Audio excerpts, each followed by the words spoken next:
Hi, I'm Brandy McDonald. I am the arts and entertainment writer for the Oklahoman and Oklahoman.com, and I am joined today by the DeadCenter Film team of Miranda Patton, Alex Picard-Davis, and next to me is Sarah Thompson.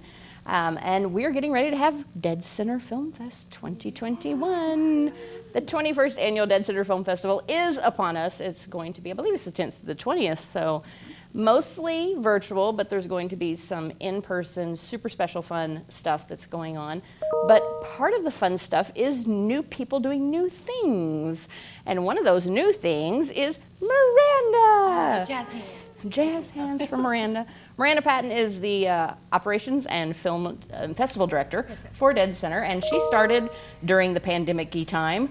And so she hasn't gotten to emerge very often from her DeadCenter chrysalis to meet us all. So tell us a little bit about yourself, Miranda, and tell us about joining DeadCenter. Oh, it's been fantastic. I'm originally from Texas. I came up here for school and just stayed. I mean, why go back to traffic when you can live here, you know?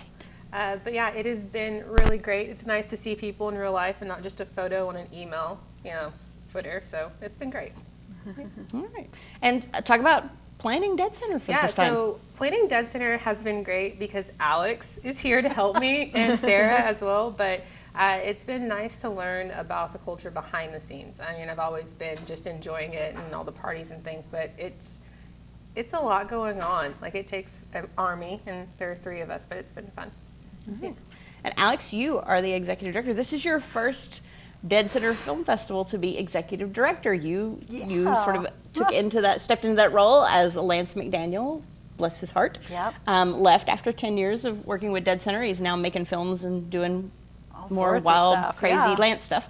But you are now the executive director of DeadCenter. Talk about your first festival being the lady in charge. Oh yeah, well, my first festival is also the year we turned 21, so we're like legal to drink, which is very appropriate, especially coming off of pandemic times.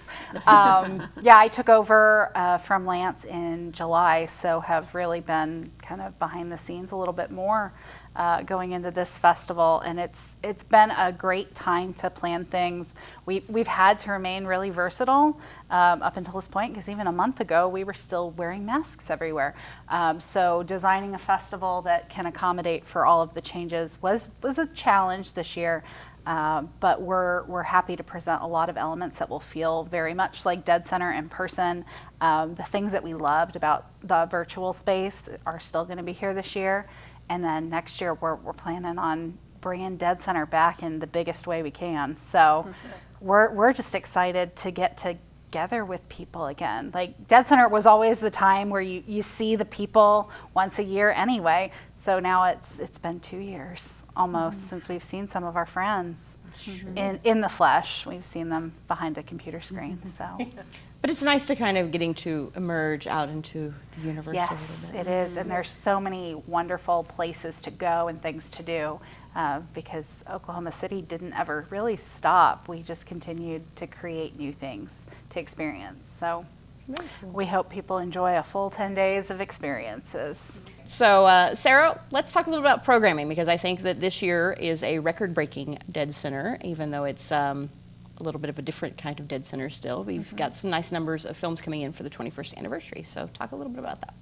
So yeah, we're super excited. We have about 180 films this year, which was surprising because our submissions were actually down. I think a lot of filmmakers either didn't make a film during the pandemic or are holding on to their films till we get to be in a more in-person setting.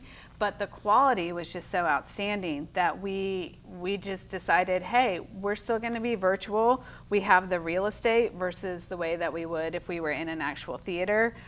So let's program all the films that we really love. And it was just such an exciting time to work with the programmers. We have 4 amazing programmers. Well, actually more than that. But on features, we have Kevin Ely and Sunrise Tipicani. We also, in shorts, have Shane Smith again, back at it for the millionth year in a row. And then new to the team is Maria Rojas Chavez. She's an OU graduate and just absolutely lovely. And I just love watching her fall in love with DeadCenter for the first time. So all of us working together has been really great, and we've had so much fun just going through the films, and there were just too many that we really loved. And I think this is a really eclectic slate of films, maybe more so than I've seen since I've been in this position. And also just want to throw out, we do have one more new programmer. That's LaRon Chapman, who is our curator of queer programming. And so we definitely wanted to make a focus this year on diversity and making sure that we were being very inclusive in our programming. Okay. And so I think there's about 180 films, which I think is a record, right? This is the most films that have ever played at DeadCenter Film Festival. So Yeah. really working that virtual Yeah.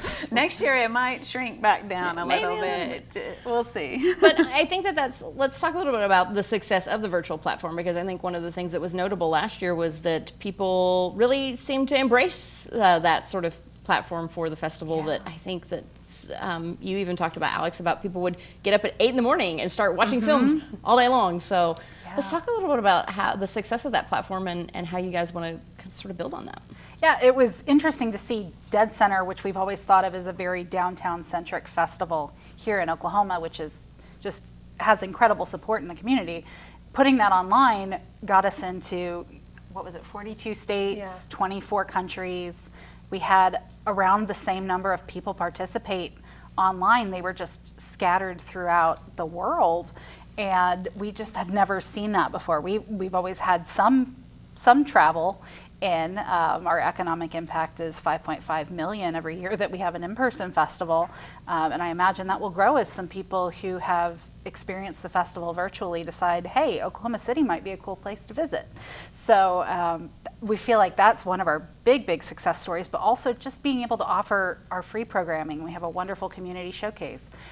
We put together a great slate of Kids Fest films. Those are available to anybody who has a computer and can and internet access. So looking at all of those things, how do we continue to keep the festival very accessible, very inclusive, very diverse, are all cool things that came out of an otherwise kind of sucky year. Yeah. But let's talk about what's coming back, because you guys are actually getting you've got your great community partners, you've got Rodeo, you've got Oklahoma City Museum of Art, you've got some great partners that you guys are coming back to some live and in-person things. And let's talk a little bit about, let's start with Summer of Soul, because people, it was like a collective Oklahoma City Twitter squeal whenever we announced that was coming to town. So let's talk about Summer of Soul and going out and coming to the parks. Yeah.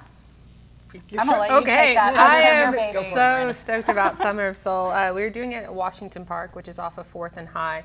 And it's been an incredible blessing to have this opportunity. So we'll have it out there. We'll have bands from 6 to 8 leading up to it. We have food trucks to feed you so you can stay out there all day. And we're working with Oklahoma City Health Department to offer vaccines during the event.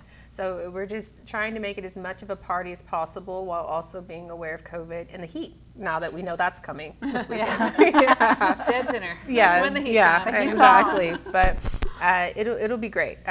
We're working, so we'll put up an RSVP link for everyone to RSVP for the event so we can move forward that way. But I'm excited. And then you guys have another rock doc in the park. There's a lot of rock docs on here, not complaining. So the slate this year. but you got another one coming to the park. So Alex and I had a brainchild on this one. So we saw We Are the 1,000 documentary. It's so awesome. It's about a man named Fabian who wants to bring the Foo Fighters to his Italian village. And the way that he organizes that is that he gets 1,000 musicians to come together to perform Learn to Fly, and they send the video to Dave Grohl and the rest of the guys from the band. It is just a super fun documentary. It's also foreign language, and I think that Alex and I both thought, well, that's something we would have been told no to, and so it was kind of like the kids and us, we're grown up, we can make this choice now, we're going to show it, it's going to be awesome, and it's really, really great. That's going to be at the Wheeler Ferris Wheel District on Friday night starting at 9 p.m. and I really encourage anyone who likes the Foo Fighters or 90s music or grunge or just a good time to come out. It's going to be really fun. So you guys are kind of spreading out to some different areas of town now that we're less pandemic-y, I guess. Yeah. We're celebrating the community that has supported us, and people want to get out of the house, so we're going to show them some new spaces. And even if you've been to the Wheeler District, you probably haven't been in this capacity, and you probably will never again have the opportunity to watch a foreign language film outdoors. But it wouldn't work if it weren't this film, I would say that. If music wasn't so universal and the joy and community of that film were not so universal, you probably would need more along the lines of dialogue. But it works, and Italian just happens to be a beautiful language to listen to. We're really excited. What better year, coming off of a year with no concerts, to get to celebrate some serious rock docs. And just music in general. We'll have music videos at Tower Theater as another one of our partners. We'll have VR there. We'll have an industry tech center is returning Friday and Saturday. So just a lot going on. Like Miranda said, we did not sleep for the past year. So let's talk a little bit about Oklahoma filmmakers, because it feels like you always have a good contingent of those folks making the movies and bringing them to DeadCenter. And you guys are going to have an in-person with Mickey Reese with his Agnes film, which is actually going to premiere at Tribeca. So, and then you're going to get to show it at Rodeo. The Rodeo in, now I got to start defining it. It's the Stockyards Rodeo, because the Film Row Rodeo is still being constructed next door to you guys. So, but talk a little bit about some of your Oklahoma filmmakers, including the inimitable. Intimidable? I don't know. The guy who can't be duplicated, Mickey Reese. I was thrilled for Mickey that he got into Tribeca. It's been such a joy to watch his national success, and there is no one else like him. It's so cool. So we are doing a special presentation of Agnes on Saturday the 19th at Rodeo in the Stockyards. Tickets will be on sale soon. It's going to be a really fun experience. It's not going to have a virtual screening, so if you want to go to it, this is going to be a really fun get together with friends, experience it in the theater, have the director there with you for the Q&A. Super cool. I'm thrilled to go to Rodeo. We've never partnered with them like this, and we've always wanted to. I'm big fans of Circle Cinema in Tulsa, so that's really exciting. This coming Saturday, the 12th, we will have both of our Oklahoma Okie Shorts programs there, which will be really fun as well. And that's our most beloved short program. And so if you want to go to that, we have screenings at 12 and 2 and 4 and 6. Each program's playing twice. So that's our Rodeo, what we got going on there. But we do also have horror shorts. These aren't Okie films going on at the new Rodeo in the Paramount building. So if you want something spooky, my son says pooky, sorry. If you want something spooky, get some tickets for the 9 p.m. or the 11 p.m. screening of Shorts Horror Fest at the Rodeo in Paramount. And that's the old Paramount screening room that they're redoing, and so that's a brand new thing that they're just finishing up the construction and things like that. So and that's a historic space in its own right. It's I believe the last standing theater of its type. The last studio screening room from that era. So it's really cool inside too. It's super cozy. I highly recommend it, and they have a lot of really good films coming even after DeadCenter, so I highly recommend people checking it out. I think DeadCenter is kind of their soft opening for their grand opening coming later in the month. So there'll be lots more film news coming even after DeadCenter is finished for the year. But there's a ton of, you guys have a ton of movies. You have some cool activities that are coming that are in person, but a lot of it this year is about showcasing a wide variety of films. Let's talk about you're the all-woman DeadCenter fantastic team. Let's talk about, this is a really diverse slate, and I feel like that was something that was a priority for you guys. Can you talk a little bit about making that a priority? I can talk about it. Or I can. Okay. We've always had a diverse range of films. We felt like this year, especially given the real estate of online, we had the luxury of getting a few more niche films than you normally do, because when you're having to pay for a theater rental or something like that, you're having to recoup cost. But when it's online, there's a little bit of a less cost there, and you can target an audience so much more. It's a lot easier to get somebody to pull up a film at home than it is to drag them out to a theater. So we saw that opportunity. We knew that was something we wanted to do anyway, and it was just a matter of, did we have the submissions? And Sarah can speak to that. And we definitely had the submissions. I think, though, that there's also been just a responsibility that we all feel now, and even in the industry, the film industry at large, to be more inclusive in the type of programming and the type of films, and who's directing the films and whose stories are we sharing. And so over the last couple of years, I think at DeadCenter, we have been a lot more focused on that. Like, are we including like a wide range of like LGBTQ plus films? Are we, getting directors from all backgrounds, of all skin colors? Are we sharing the types of stories we need to, or are we kind of pigeonholed into one area like the entire industry at times feels? So that's just been a focus the last couple of years to move forward, to make sure that we're a festival in Oklahoma City for all of Oklahoma City, and not just the awesome audience that we have gained so far. We love the audience we've had for the last 20 years, but we also want to be going out into different areas around the city and making the whole city our audience. So, And one of those things I think is you guys added an Indigenous Shorts program this year. Yes, we partnered with the Cherokee Nation Film Office this year for our inaugural Best Indigenous Short Film Award, and that will come with a cash prize of $1,000, which, if you're a shorts filmmaker, that's a substantial award for work. But we felt very strongly that we wanted to highlight Indigenous films here in Oklahoma, both because it's in the DNA of Oklahoma, and we're a festival that is a caretaker to those stories. And so we have some natural partnerships. The Chickasaw Nation has been a sponsor of ours for years as well. And we wanted to be able to present that in the correct fashion. And so we're so grateful to the Cherokee Nation Film Office for making that possible, and can't wait to give that award this year. and we really hope to grow that and to have an Indigenous Feature Award as well. And we would really love to grow that program. And there's a lot of female filmmakers on the slate as well this year. Yes. Oh, yeah. Yes. I don't know how many off the top of my head. There are too many things in my head right now to tell you, but definitely yes.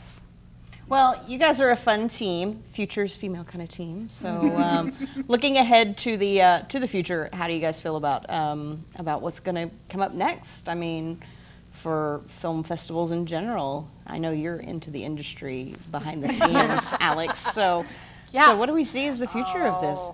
This is a question I ask everybody because I'm just curious.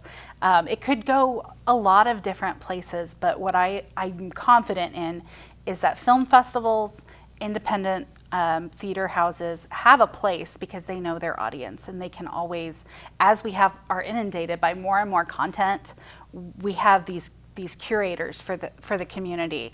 So Tower Theater knows their audience, and they're going to program films that are for the audience and experiences that are for the audience.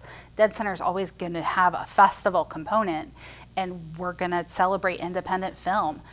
Circle Cinema has their audience up in Tulsa, and you just can't duplicate that with a mass marketing campaign. And so I think what we're seeing is it becoming more targeted, more localized, and even the big films are going to have to get on board with kind of that grassroots marketing if they're going to keep eyeballs on things. So no matter how everything falls, I'm hoping that filmmakers will have more creative control over their content in the future, but that festivals and the independent art houses can work with the filmmakers to make sure that it is presented in the way that they thought of when they created that piece. And I really think DeadCenter is going to be one of those big movers. I mean, when you think about the fact that we have Summer of Soul and a Thunder film on one night, that's pretty phenomenal movement. And we didn't even talk about the Thunder film. Yeah. We've got the world premiere of Pause the of a Thunder Game film. showing before Summer of Soul. And that of course, is the documentary about March 11th, when the world seemingly shut down in Oklahoma City. And it's the first time people have gotten to hear that story from that side. So we're really excited to have that too. Wow. So a lot of cool things coming up for Dead Center this year. Looking forward to the future. Also, we have a obviously great team behind Dead Center, and you can read more about Dead Center on deadcenterfilm.org. But you can also read more about it at the Oklahoman and oklahoman.com. And thanks very much for coming in today. Thanks, Brandy.